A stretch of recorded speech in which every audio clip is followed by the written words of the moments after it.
Chapter 6, page 32. The next day, the guys came by the diner, smiling like everything was normal. Chet didn't wave back. He slipped into the kitchen before they sat down at the counter and didn't come out until they were gone.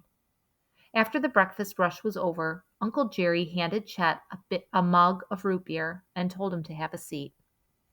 "What's wrong, kiddo?" he asked, sitting on the stool next to Chet's. "I see you've been avoiding your buddies." "They're not my buddies," Chet said. "I hardly know them." Uncle Jerry peered at Chet. "Is this because of that stunt at the creek?" "You heard about that?" Chet said. Uncle Jerry chuckled, but not in a nasty way. "They didn't mean any harm," he said. "You should be flattered." "How's that?" Chet said. "They made me feel like an idiot." "It means they like you, that you're one of them," Uncle Jerry said. "Now they're expecting you to get them back. Didn't you know that's how it works?" How could Chet know? He'd never had any real friends before. He wanted to know more, but before he could ask, Mr. Colton and Dr. J came through the door. They were Uncle Jerry's oldest friends. Mr. Colton owned the hardware store. Dr. J took care of practically everyone in town. They came in every day for coffee and to chat about baseball with Uncle Jerry. But today the men didn't want to talk about Babe Ruth's pitching record. Mr. Colton held up the morning paper so Uncle Jerry and Chet could read the front page headline: "Shark Kills Second Bather in New Jersey, July 7th, 1916, Spring Lake, New Jersey. A shark attacked Charles Bruder, 28, while he was swimming alone in the ocean yesterday afternoon. Lifeguards rushed to his rescue, but the young man's wounds were so severe that he bled to death before they reached shore.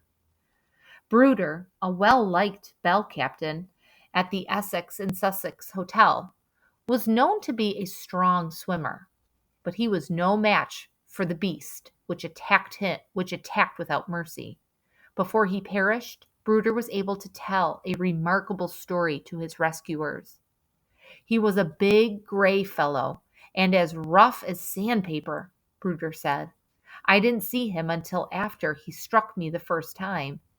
That was when I yelled. I thought he had gone on, but he only turned and shot back at me and snipped my left leg off. He yanked me clear under before he let go.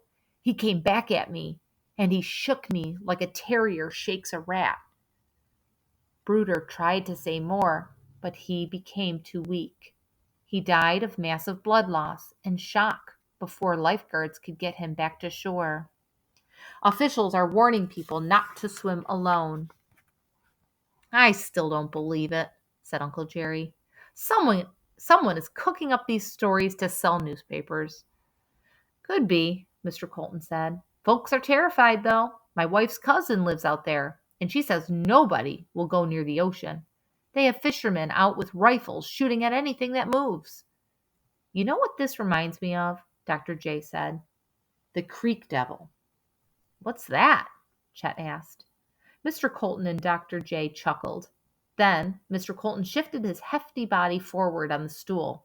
He leaned closer to Chet. "Old-timers say there's a monster that lives down near the creek. He's covered with mud, eats snakes and bats, and makes a terrible hissing sound. Moans, too. Legend is that he comes out every decade and drags the kid back into the mud with him." "People believe that?" Chet said. "Everyone in town knows the legend," Uncle Jerry said, "but nobody really believes it." "Except for Jerry here," Dr. J said, slapping Uncle Jerry on the shoulder. "When we were little, he wouldn't go near that creek." "Bah," Uncle Jerry said, waving his hand at Dr. J. "I don't know what you're talking about. Doesn't someone need a wart removed or something?" Was Uncle Jerry blushing? Imagine Uncle Jerry being afraid of a made-up monster.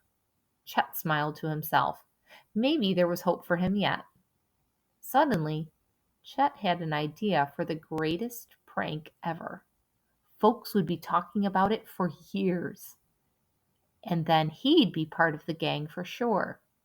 Dewey, Monty, and Sid were going to come face to face with the Creek Devil.